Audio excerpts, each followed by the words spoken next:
Swayam Prabha. Digital India. Educated India.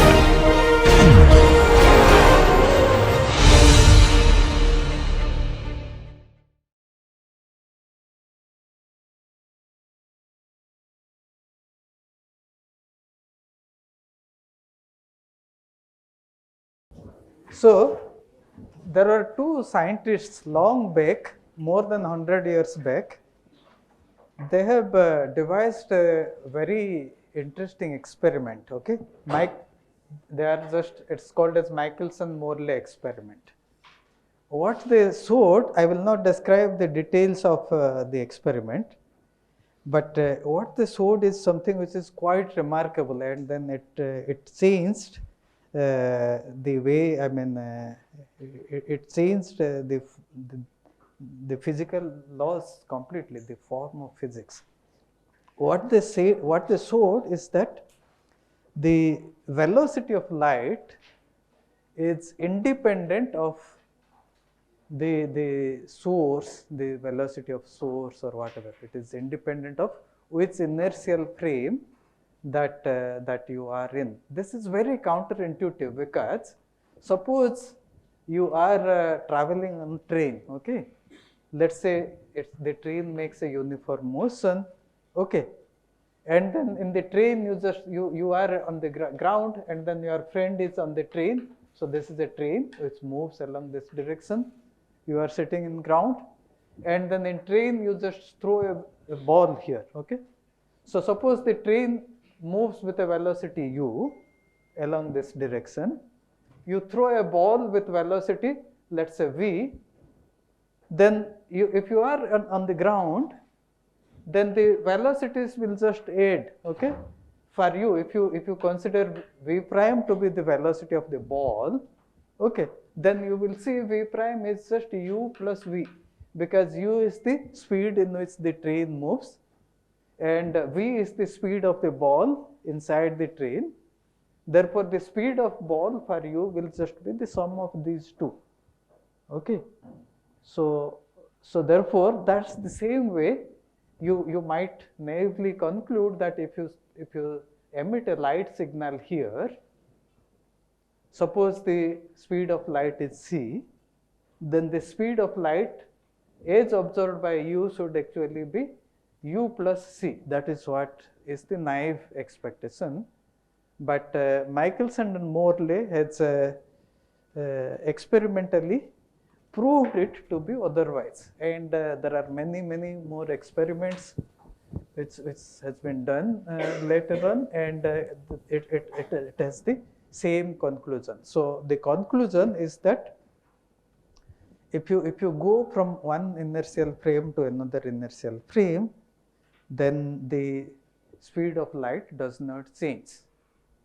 And so therefore, we are talking about all these transformations. So therefore, we can just now ask, so far we have talked about orthogonal transformations. Now what about the transformations which keep the velocity of light invariant? The orthogonal transformations are the transformations we have obtained by requiring the length of a vector to be unchanged, right? So far we just said what happens when you require the length of a vector to be the same, and then this is all that we have obtained. Now we can ask, what happens to the set of transformations which keep the speed of light to be the same? Now what about all these transformations that we have discussed? If you make a rotation, of course the speed of light does not change. Okay, so they are also a kind of valid transformations, but they are a subset of all transformations which keep the velocity of light invariant. So we will ask, what are all transformations which keep the velocity of light invariant? Like here we have asked, what are all transformations which keep the length of a vector remain unchanged? And that's how we have obtained all these three parameters, R transpose R equal to identity, all these things that we have derived.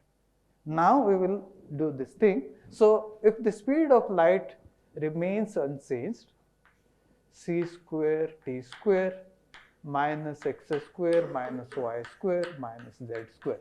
This is the quantity which remains unchanged. If c is the speed of light, okay, then you look for a class of transformations. You look for all set of transformations for which this quantity just becomes 0. Okay. So whether you consider this or you consider c square t prime square minus x prime square y prime square minus z prime square equal to 0. Okay. What are all the linear transformations which keep this quantity invariant? That is what we ask. Now, if t prime is equal to t and x equal to r times x prime equal to rx, where x is just this r transpose r, then of course that keeps this invariant. Okay, this is just our standard rotation. Standard rotations keep this equation invariant. They keep the velocity of light invariant. Apart from that, there are also other transformations which keep this quantity invariant. And then we will ask what are these transformations and then how physically we can interpret these transformations. Okay. So we will just the previous way, just like that, we will again write them in terms of matrices. Okay, it is very easy if we express our equations in terms of matrices, then we can understand them in a more straightforward way. So what I will do, I will introduce the notation x0 to be c times t. Okay, this is a new notation, but x1 is just x, x2 is y, x3 is z. Okay, so then what happens? This equation is nothing but c square t square minus x square minus y square minus z square, and I will call, what will I call? I will call maybe this capital X. I have called in the earlier thing I did not. What should I? Let's call it chi. Okay. So chi is just this: x0, x1, x2, x3. Okay. This column vector. So this quantity will be chi transpose. Let me write it this way. Okay, it is just x0, x1, x2, x3 times. I will write this in a fancy way. Okay, 1, 0, 0, 0, 0, minus 1, 0, 0, 0, 0, minus 1, 0, 0, 0, 0, minus 1 times x0, x1, x2, x3. Okay. So I will call this to be chi. I will call this to be eta. So this quantity is chi transpose eta chi. Now I cannot write something like r transpose r or x transpose x. I write it this way. Okay. And I ask, what are all linear transformations which keep this quantity the same, this quantity invariant? Okay. So linear transformations are again this. Suppose chi goes to chi prime. If it is a linear transformation, then I can write it like, so chi is a column vector. I can write it as lambda times chi, where lambda is a 4 by 4 matrix, right? A linear transformation can always be represented this way. Is this clear? In other words, what I am saying is,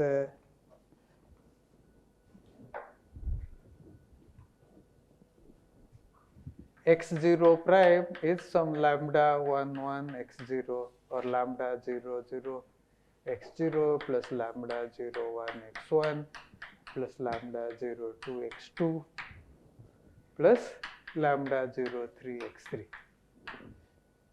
This is a linear transformation, right?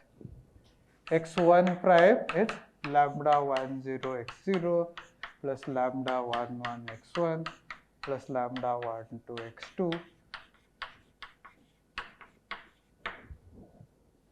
Similarly, x2 prime is lambda 2 0 x0 and so on and so. x3 prime is lambda 3 0 x0. This is the most general linear transformation. If these lambdas are constants, then this is the most general linear transformation which relates x0, x1, x2, x3 to x0 prime, x1 prime, x2 prime, x3 prime. So this relation, I can write it in terms of matrices like this. This is our chi prime. This 4 by 4 matrix, lambda 0 0, lambda 0 1, lambda 1 0, this I will call as lambda. So this is the most general linear transformation. Now what I require? I require this linear transformation to keep this quantity invariant. That is my basic requirement. What are all linear transformations which keep this quantity unchanged? So let us see what does it give.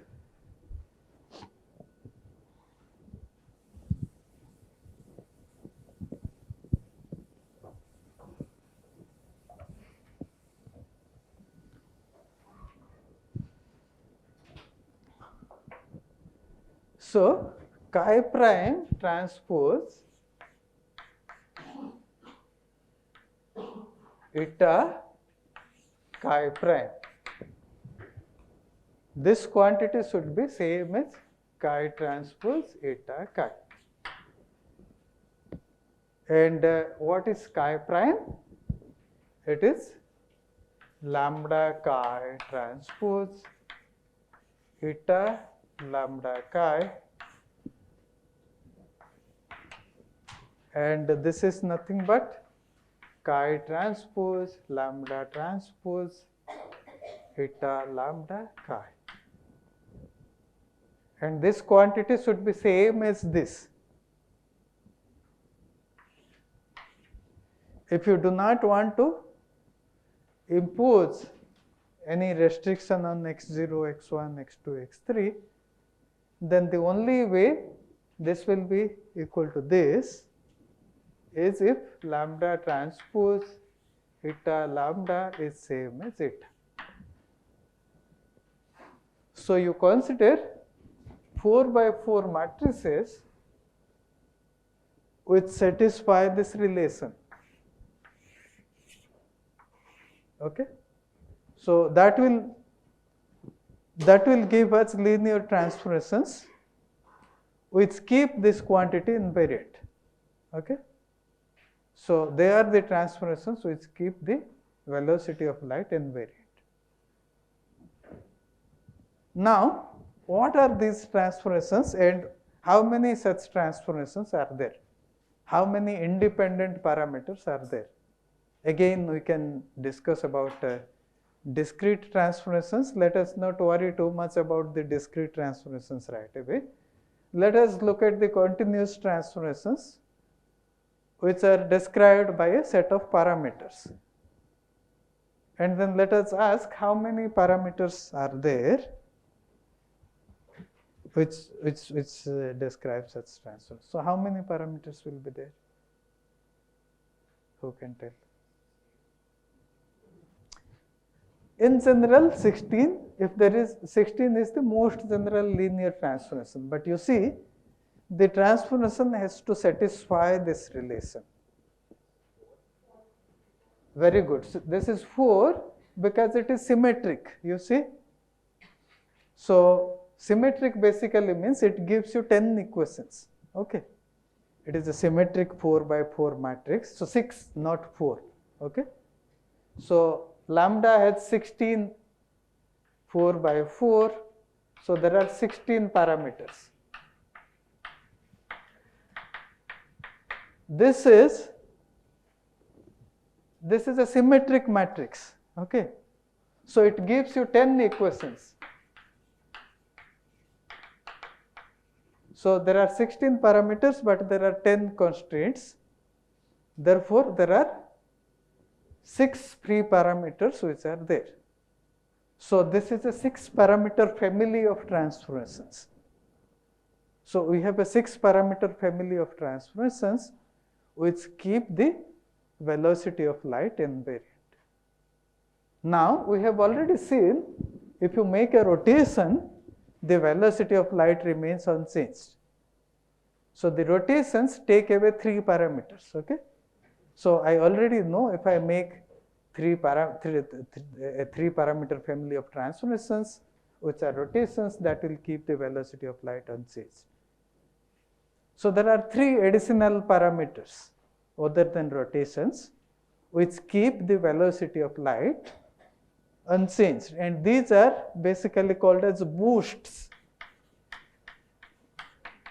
or Lorentz transformations. Actually, this itself is called as Lorentz transformation in a more abstract way. Any transformation which keeps the velocity of light unchanged is a Lorentz transformation. So a Lorentz transformation consists of rotations and Lorentz boosts. These are basically Lorentz boosts or Lorentz transformations.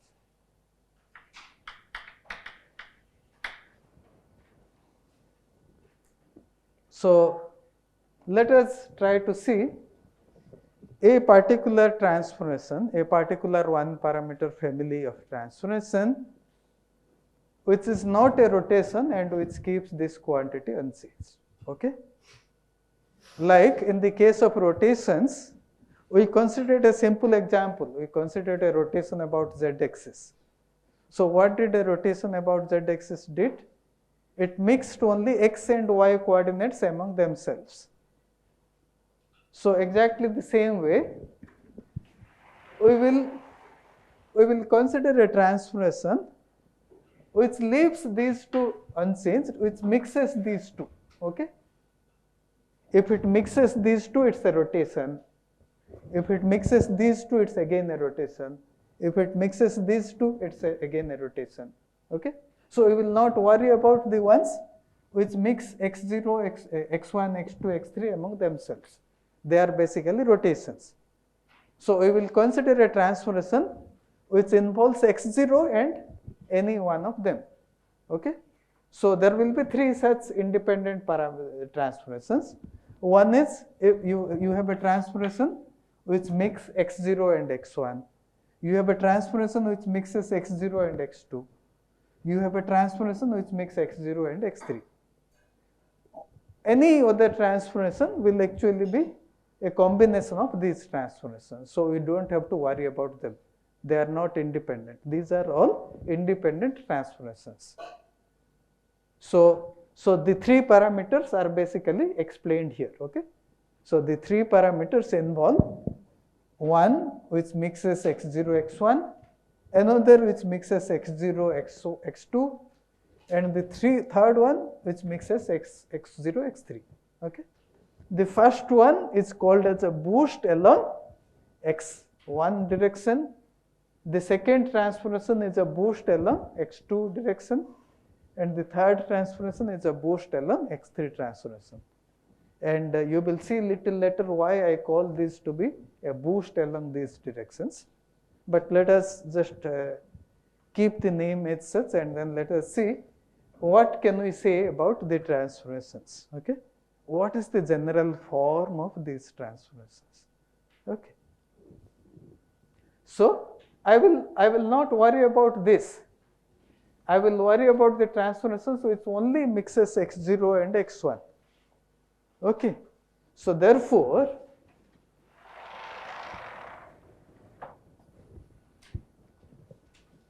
what is the condition that I have to worry about?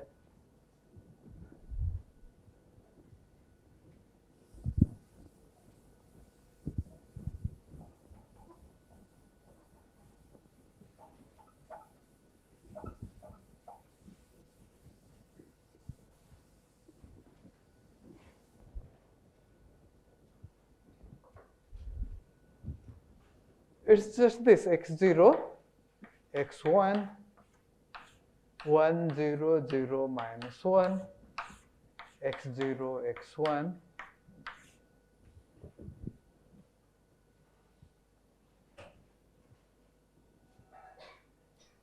This quantity should actually be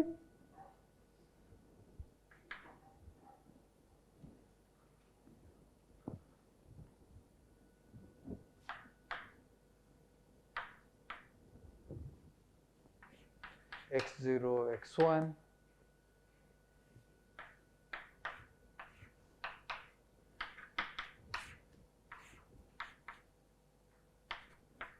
right?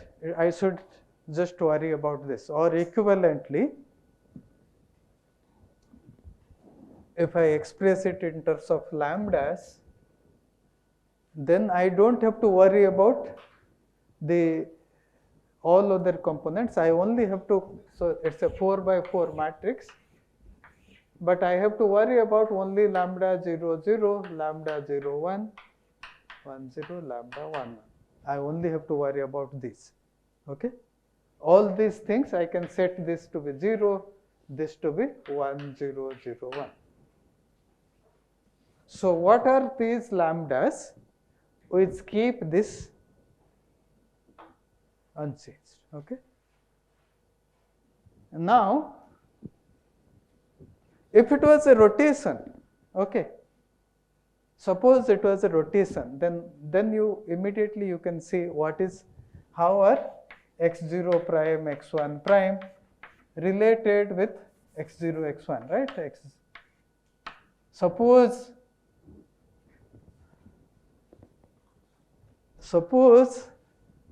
I had this plus 1 instead of minus 1, okay? Then it would just have been a rotation.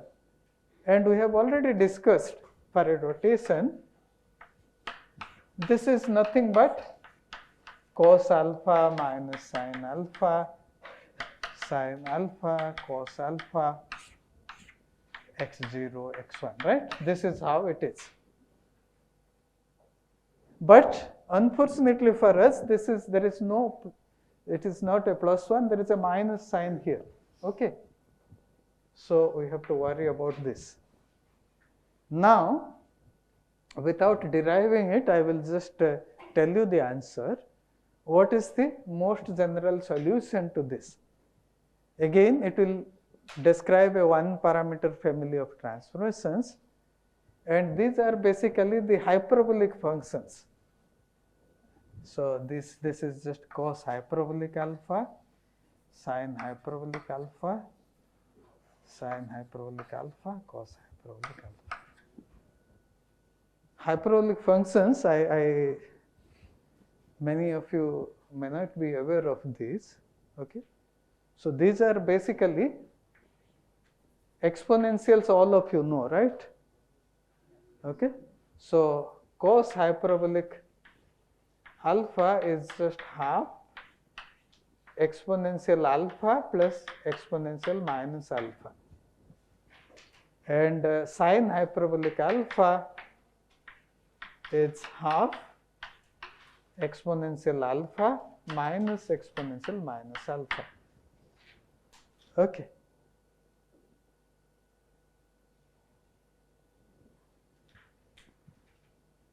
They have very interesting properties. One interesting one, which will be useful for us, one interesting relation that is useful for us is the following.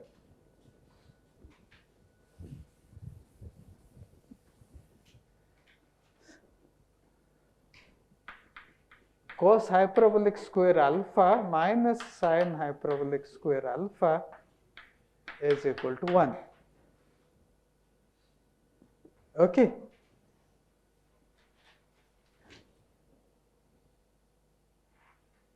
you can see it clearly. If you take cos hyperbolic square alpha, it is just 1/4 e to the power 2 alpha plus e to the power minus 2 alpha plus 2 minus 1/4 e to the power 2 alpha minus 2, and then it makes 1. Okay, so it's straightforward. And because of this property, you can see if you plug it here. So what does this relation give you? This relation gives you this one is cos hyperbolic alpha sin hyperbolic alpha minus sin hyperbolic alpha cos hyperbolic alpha 1 0 0 minus 1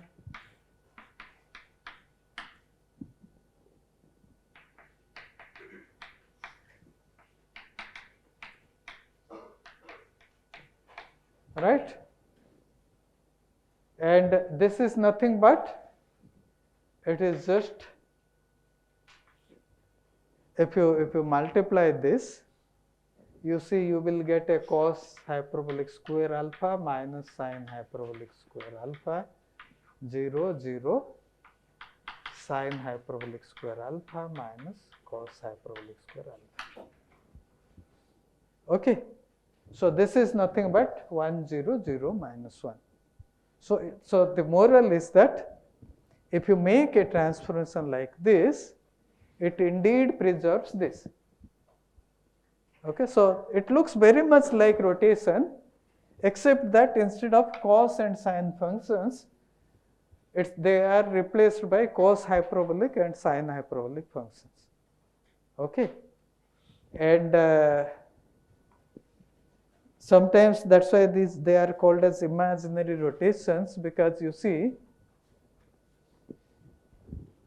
cos hyperbolic alpha is just half e to the power alpha plus e to the power minus alpha.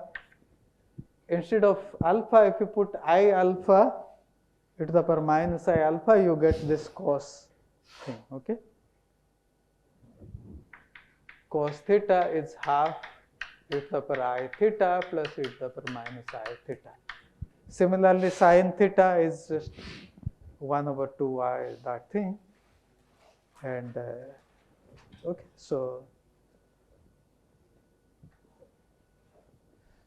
this is a particular example of a transformation which mixes x0 and x1 non-trivially, and it preserves that relation. It keeps this quantity invariant. Okay. Now to understand this so we will not discuss the most general transformation. We will focus only on this transformation, and I will explain why I call this to be a boost. Okay, so instead of alpha,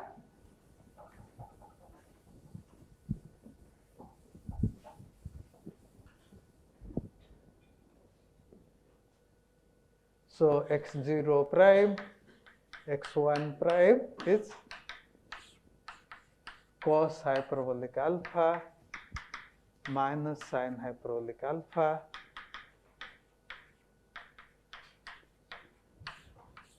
x0 x1. Okay,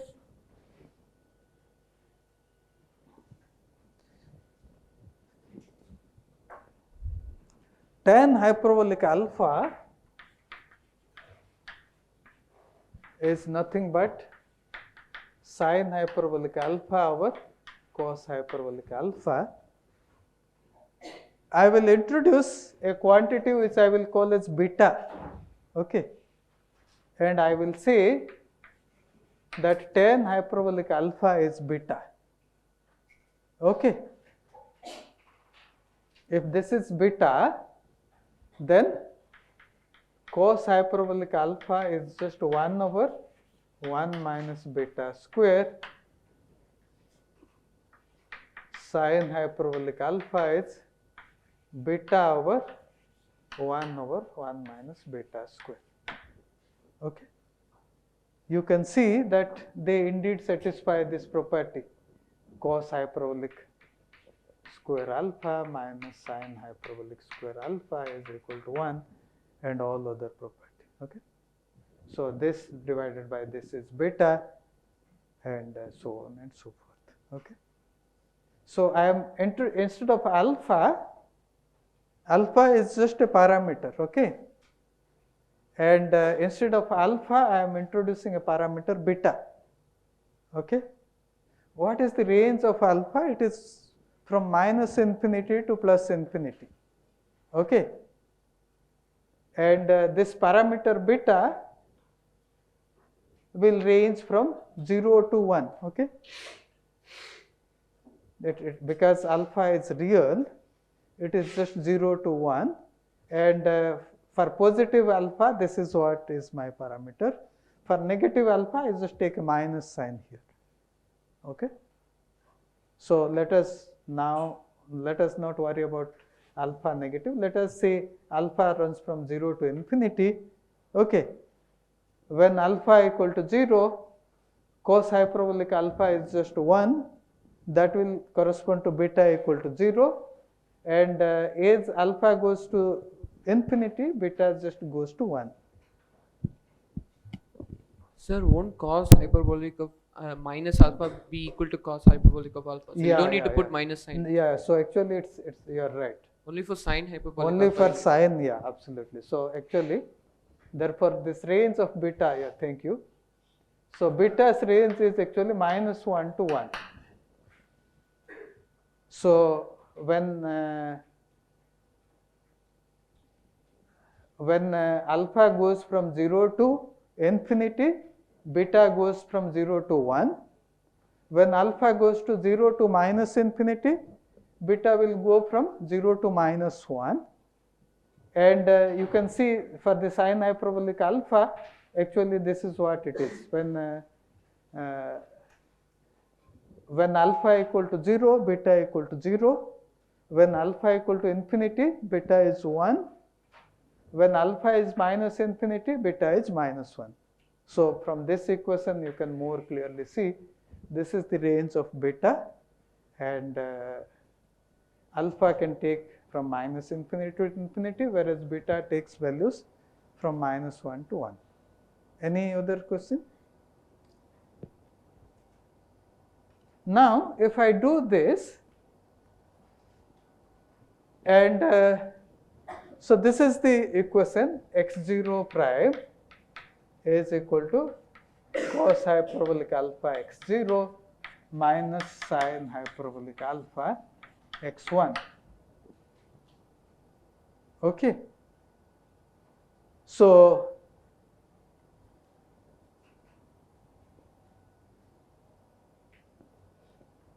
in terms of this, it is just x0 divided by actually x0 minus beta x1 divided by 1 minus beta square. Now, so beta takes values from minus 1 to 1. Let us assume beta is very small. Okay. Now we are just considering an approximation where we are not saying beta takes all values. We are just asking how does this relation look when beta is very small. Okay. If beta is very small, beta square is much, so beta is nearly 0. Okay. So beta square is very much less than beta. Okay. So to a very good approximation, we will just set this to be x0 minus beta x1. Okay.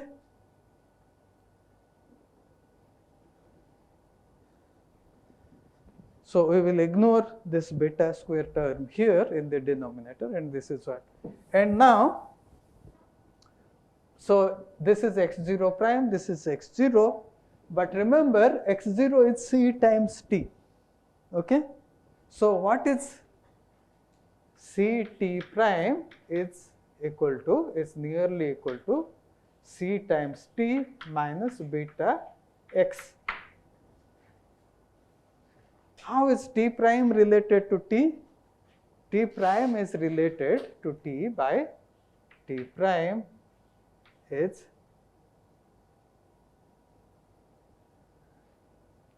let us look at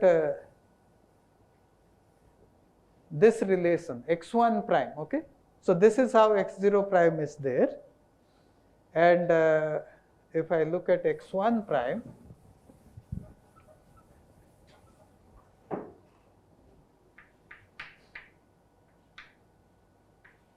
sin hyperbolic alpha x0 plus cos hyperbolic alpha x1. So this is beta x0 plus x1 1 minus beta square, and this is x1 plus beta x0. Okay. So in terms of our original coordinates, x prime is nearly equal to x plus c beta times t. So this is something like you consider two observers. Okay. So suppose one is moving with a velocity v with respect to the other. Okay. And then you ask, how are the coordinates related? If you have a point here, for this observer, if this is x, for this observer, if this is x prime, how are x prime and x related if one is moving with a constant velocity v with respect to other? Then this is how it relates. X prime is just x plus vt. So this c times beta, if I identify with the velocity v, it is like a boost. Okay, you just let one of these the primed coordinate to move with a velocity v with respect to the other. That is why we call this to be a boost, and this parameter beta is identified by v by c. And you see, if the velocity is very small, okay, then you have this ordinary non-relativistic relation that you get. But if the velocity need not be very small, in that case, this is the transformation. This is how the coordinates are related among each other. So how are these transformations? So x prime is just this. So this implies t prime is t minus v x over c square divided by 1 minus v square over c square, and x prime is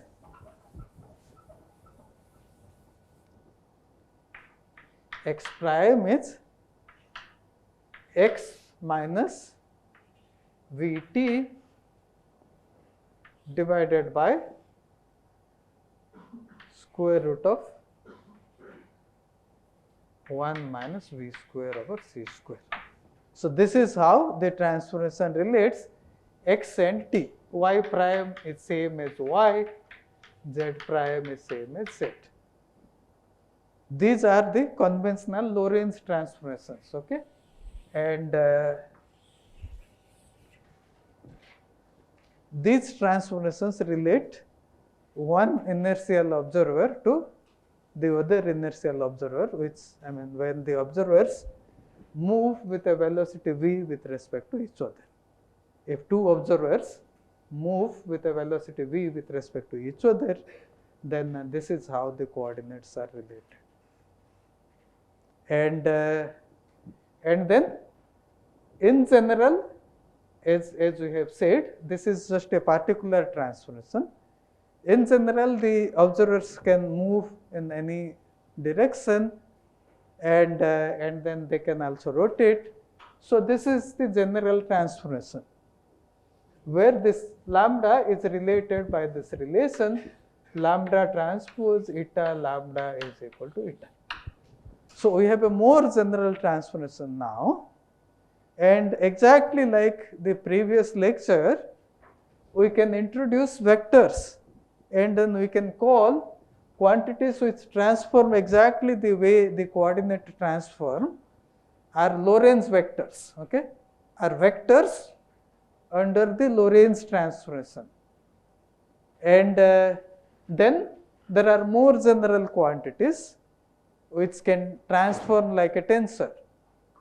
We can have Lorentz tensors, and then the principle of relativity tells you that if you want to write the equation of motion, then it must be expressible as a tensor equation. Now I will give it as a homework for you to show that if you just write the standard Newton's law f m d square x over dt square or d square r over dt square is f, then this equation will not actually transform in a covariant fashion, in the sense it will not look the same if you perform such a transformation. Okay? So therefore this equation actually needed modification, and Einstein modified it appropriately so that it will respect this transformation. Okay. I will give you a classic example of a Lorentz tensor. You know electric field and magnetic field, okay? E and B. I will not explain how, but they are basically vectors. But they are vectors only under an orthogonal transformation. This is a vector, this is a pseudo vector. If you perform a Lorentz transformation, then these quantities no longer remain vector. They do not transform nicely individually. E and B do not transform nicely under Lorentz transformation. It so happens that these two combine in a strange fashion, and they form a tensor. Okay? So together they form a second rank tensor. If you make a Lorentz transformation, then the electric field and magnetic field mix each other. But they mix in a nice way such that it transfers, the combination transfers like a second rank tensor. Okay, so this is one classic example of a tensor in physics. Okay, and then you can write down the equations involving electric and magnetic field, and the principle of relativity tells you that these equations must be expressible as tensor equations. Okay, any equation you write, it must be expressible as a tensor equations, and then that actually is a great simplification, because it constrains what are the terms that you can write in your equations very severely, and then it modifies the laws of nature in a particular way. Okay, so I think with this we will close our lectures. Thank you so much, sir. That was a very interesting lecture. Okay. We learned a lot of new things. I thought vectors was very elementary and was just a set of physical quantities, but then you explained a lot. That was very interesting, and we learned a lot of new things. Thank you so much, Okay, sir. thank you. Oh, thanks.